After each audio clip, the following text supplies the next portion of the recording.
Hey everyone, Catch 'em All Collectibles here. In today's video, I'm going to recap some of my sales from the last weekend at Charlotte Collecticon. What you're seeing on screen, Trophy Pikachus. If you watch Rusty's video on Wednesday, if you haven't, I'd recommend you go do watch it. At the very end of the video, he showed off his new number 2 and number 4 trainers. I did bring this set with me down to Charlotte, and on Friday before the convention, I went up and I visited Rusty with the whole set, as we had been in discussions on all of them potentially. He had made offers on all 4. I had all 4 listed on eBay. And moral of the story, we came to agreement on the 2 and the 4, but we were fairly close on the 1. The 3 I've mentioned before, I'm a little more attached to, and because that's the one I bought in person. Anyways, that's not the primary topic of today's video. One thing I did want to do, though, I wanted to kind of tease. Monday's video is going to be fully going in depth, full disclosure. Very rarely do private deals give you full disclosure on pricing and everything. So, and I'm going to tie in a little bit of a giveaway with it. I've got the cards right here. Put your guesses in the comments below. What do you think Rusty and I agreed to on a price for the number 2? Whoever gets that right will win a PSA 10 Sword Shield 20. And what do you believe we came to on a final price for the number 4? And whoever gets that will win a PSA 10 Vivid Voltage Cracked Ice Charizard. I will say that the deal was 95 to 98% like cash, not $100 bills, but bank wire and some cash. There was a small item. I say small, but it was a pretty nice item added in trade. I'll leave that a secret for now. But for purposes of this deal, we're going to go with Rusty's cash offers that made up the cash portion of the deal. And in our negotiations, I had an item added in. We won't count the value of that at all towards these guesses. So yeah, you're guessing the final sale number for the number 2, and then the final sale number for the number 4, with one item that kind of came into the deal left aside. So anyways, I just wanted to put that out there. I think that'll be a fun way to one, for me to see what people are guessing, see where Rusty and I were compared to people watching. And then 2, as I mentioned, kind of share a private deal that you don't always get those shared. So it'll be a fun video, I think, diving more into the negotiations and all that. But anyways, back to the original topic for today's video. I'm going to detail the transactions that I made Saturday and Sunday. Funny thing about that, I only made sales on Saturday. I set up for the entire convention on Saturday, and then I had to leave for a flight. So I set up between 9 and 1, and I made no sales on Sunday. So all these sales were made Saturday. And I guess I'll show you it first, but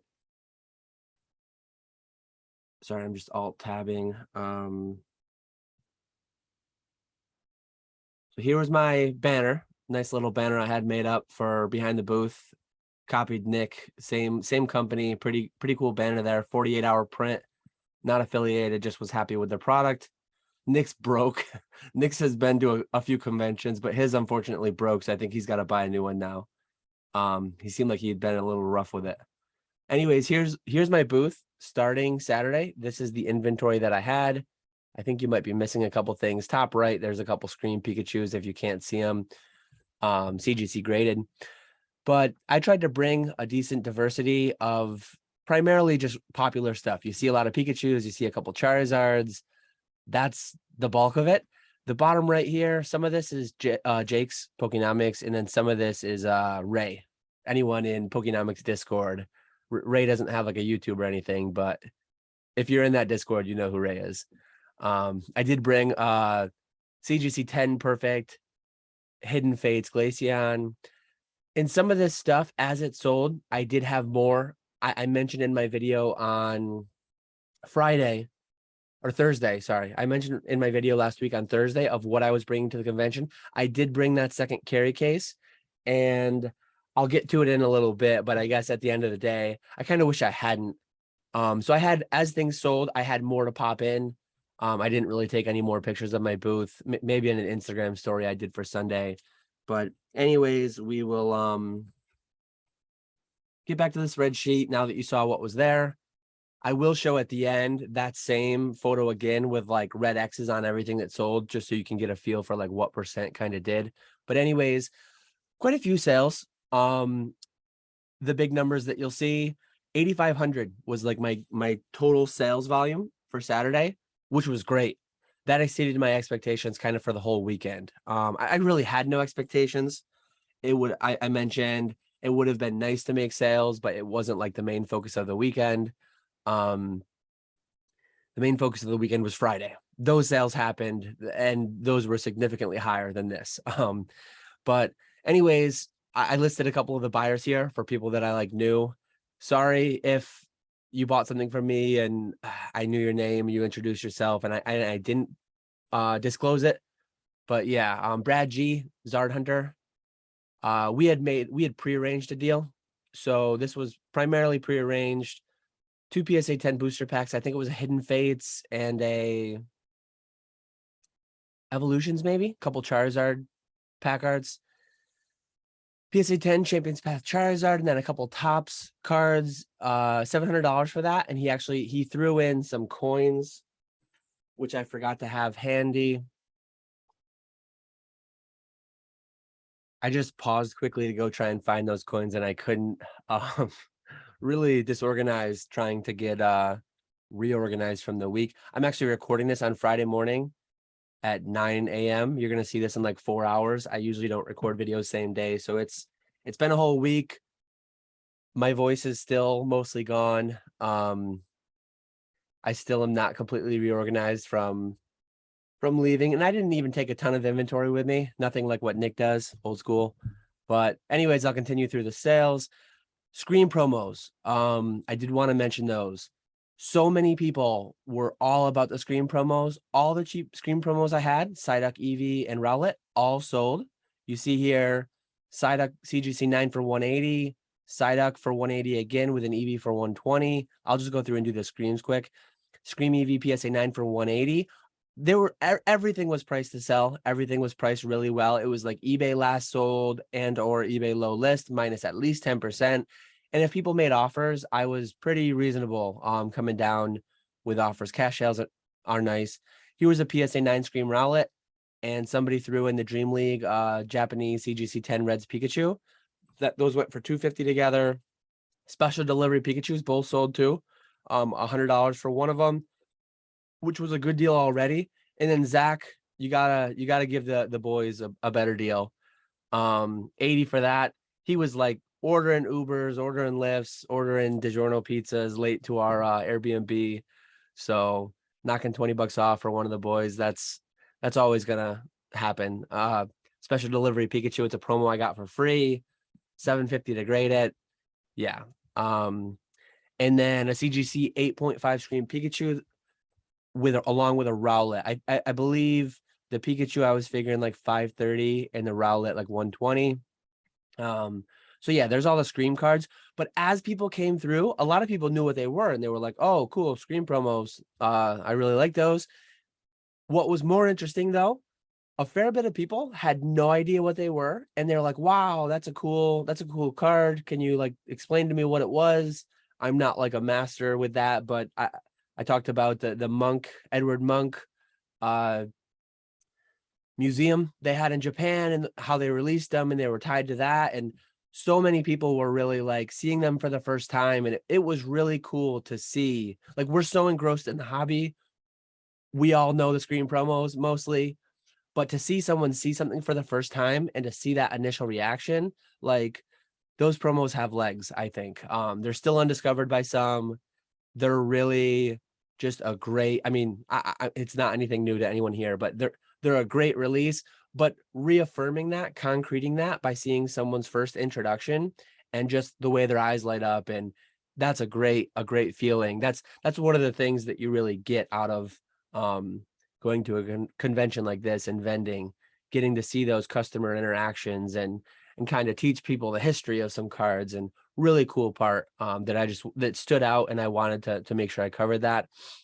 working through some other sales, I knew, excuse me, I knew the heavy packs are like a big thing at conventions. I did well with a handful of them in Orlando. I brought even more. Cloud TCG on Whatnot. He came and he bought me out of my 10 fossil Japanese packs, not heavies, just all of them have a holo. So he bought me out of my 10 Japanese fossil packs, like right off the bat. $2,600 sale was nice. He threw in 2 PSA 9 Shining Legend promo Lugias, Shining Lugia, 4 random Pikachus, and from that recent collection I bought, and then a Japanese Celebi from Neo Revelation, I believe it was Neo 3, Neo 4, and then a Palkia. Most of those promos, aside from the Shining Lugias, came from that one collection I recently bought. You've got Nostalgic Thrill. Anyone who follows him on Instagram will be familiar. If you don't, go check him out. Really cool guy. He's like an artist. He does a lot of cool drawings and paintings and stuff. He did a 4-way pack battle, and I didn't realize it at the time. Like usually pack battle, you think like, hey, I'm going to open mine, you're going to open yours, and we're going to see who does better. They did like a high stakes pack battle where the winner take all. So 4 packs were sold. Only 3 of them wanted to participate in the winner take all. The other guy did open his, but like I felt so bad about how bad of cards were opened in the 6 packs that were open, because down here you'll see TCA. That is TCA Gaming. Rusty, I can't wait to do Monday's video to talk more about Rusty, and I can't wait to do Pokeflips next week, talking more about the visit to Rusty's. Amazing guy, amazing family. Anyways, he and his wife wanted the pack battle to heavy Team Rocket packs, and they opened like one of the trainers and he went live on Instagram, so you could probably find that still on his Instagram. They opened a trainer and like, I forget which Pokemon it even was. A pretty rough one though. And then the 3-way pack battle, and then the 4th pack that was open too with Nostalgic Thrill. It was like Machamp. Machamp was the winner of the pack battle. So that tells you what else was open, like Golbat and Wheezing or something. They were pretty rough. The packs were from, I had packs from 2 separate boxes, and I was telling people like after those ones were opened, a lot of people would ask. People always want to know what's been opened in the boxes so far.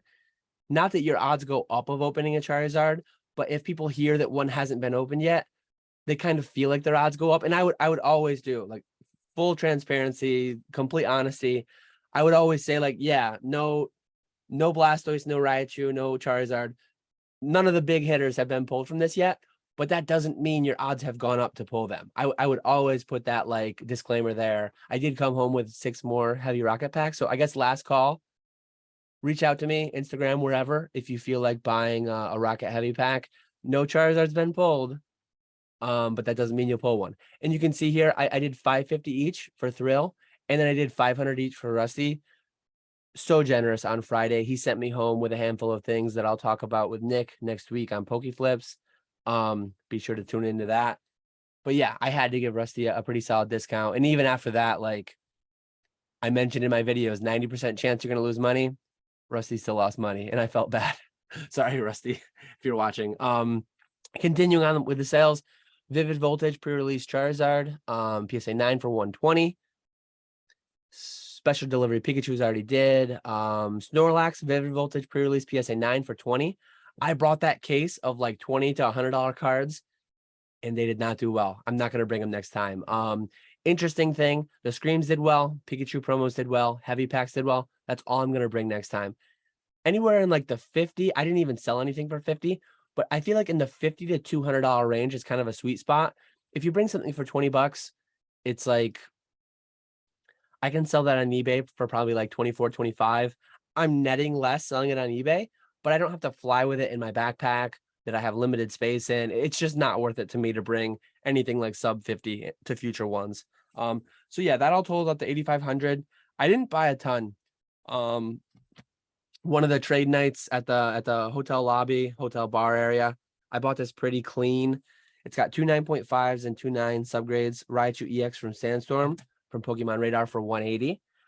I think the play is going to be to try to get a 10. It looks pretty clean to me. It's not like a guaranteed. I never guarantee anything as a 10. I feel like it has at least a 65, like 2/3, 3/4% chance, or 2/3, 3/4 odds at getting a 10, but we'll see. I'll talk about it in a future video. I did do like a trade.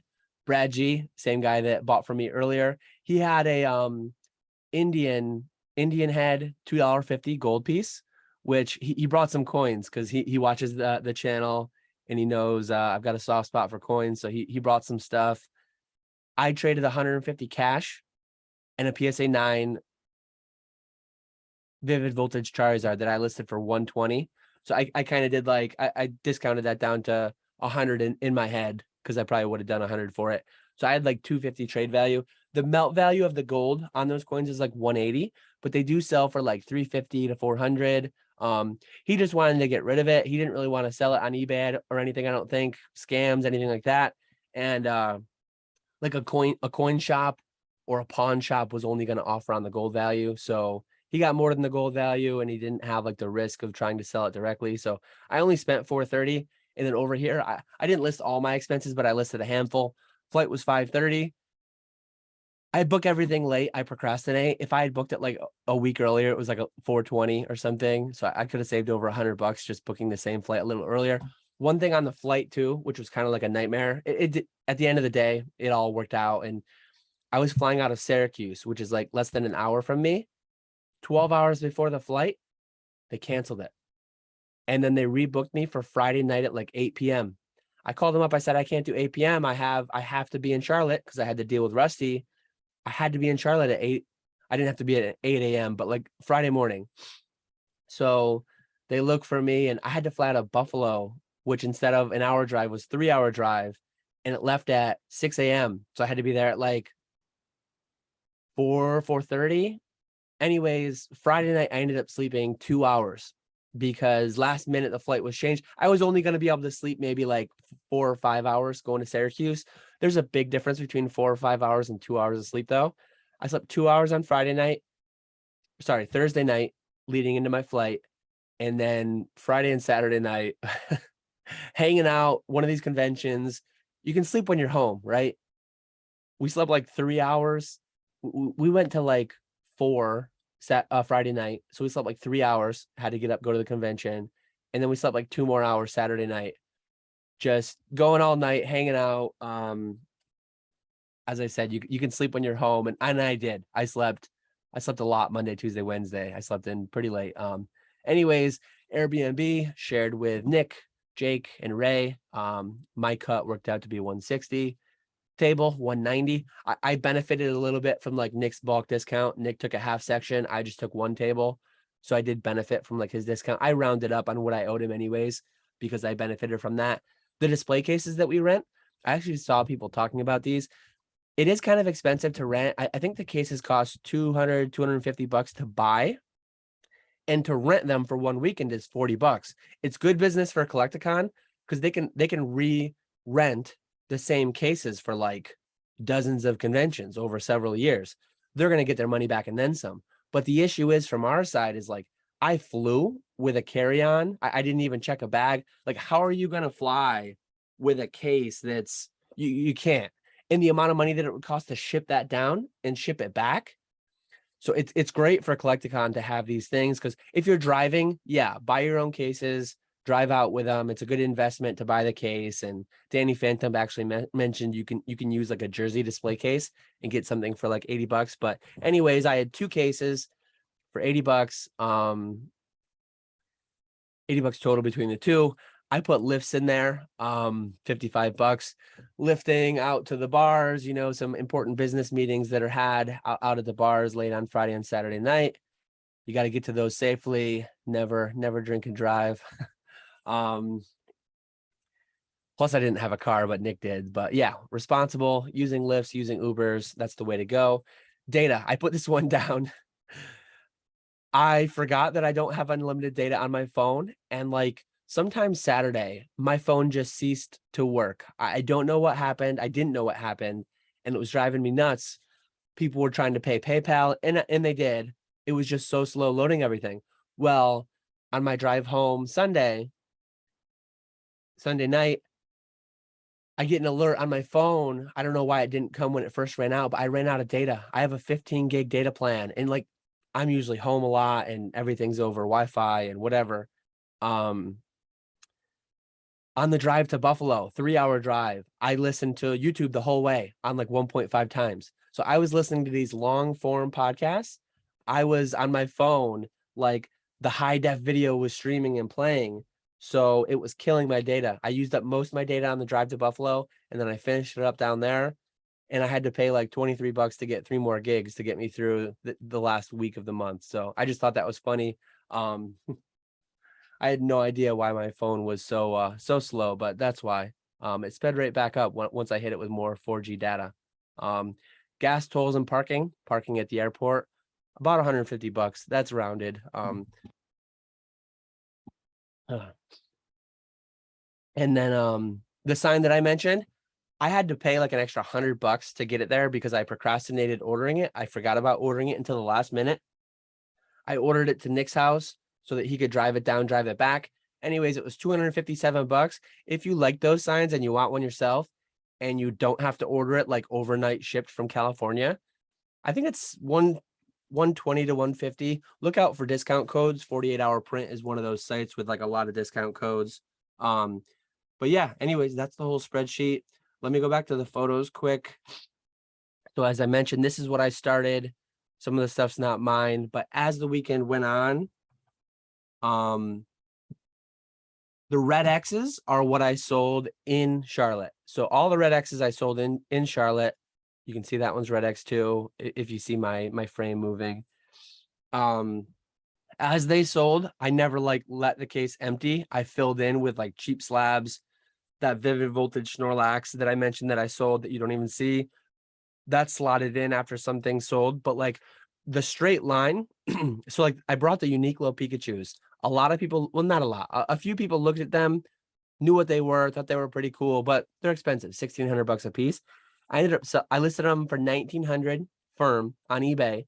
Someone messaged me, said they'd take all 4 for 1,800 each. So those sold within like a day of me listing them when I got back. I forgot to put a line through the Outbreak Pikachus, $400 a piece. I believe I sold those for like 350 each, 350 or 400 each on eBay. Same thing. They sold within like a day or two of listing them on eBay. So the grand party, I might have sold. Someone's interested in like buying that partial trade, or maybe just cash for a little over 2. But yeah, that's everything. Don't forget, from the start of the video, leave in the comments below your guess on 2 separate guesses. What did the PSA 9 Pikachu number 2 sell for, and what did the PSA 9 Pikachu number 4 sell for? You can win one of these 2 slabs. I will do a video Monday. I guess it's 9 a.m. on Friday. Probably have your guesses in before 9 p.m. Eastern on Sunday. So that'll give you like 36 hours to make your guesses. Right? No, like 60 hours to make your guesses. Yeah, that'll give you 60 hours to make your guesses, which is fair, I think. I'm going to record Monday's video Sunday night, and then I'll go to the comments. If 2 people guess it right, it's going to be the first guess. And if nobody guesses it right, regardless of time, it's just going to be closest. We won't do like the Price is Right closest without going over. We'll just do the absolute closest on like absolute terms. So hopefully, I guess if somebody's over and under by the same amount, maybe I'll just I've got duplicates of both of these, so maybe 2 people will win. But yeah, I think that'll be a fun little thing to do. I don't think there were any more pictures. Oh yeah, just this one. Yeah, I look forward to making Monday's video. I haven't made it yet. Hopefully my voice will be 100% by the time I do. I appreciate everyone all watching. I did bring my mascot with me. One of my mascots. I brought Sitting Cuties Charmander too. A lot of people wanted to try to buy that, but a couple of people wanted to try to buy this, and he was an eye catcher. Squirtle Squad Squirtle. But yeah, anyways, leave your guesses in the comment below. Let me know if you have any questions. A lot of them will probably be answered Monday if you're after what the Pikachus went for. But there is a number 3. So I'll talk about this more on Monday's video, but there is a number 3 for auction currently, PWCC Premier. I'm really interested to see what that goes for. And like the 3 theoretically should go for a price between the 4 and the 2. So Rusty and I kind of pegged our own value on the 4 and the 2. It will be interesting to see if the 3 sells for in that range. If it sells for below it, I kind of like 1. If it sells for above it, Rusty kind of won. Hopefully we just had everything right and the 3 lands in between, but we'll see where it goes. And I'll talk about that more on Monday as well. So have a great weekend, everyone. I thank you all for watching, and I will catch you all later.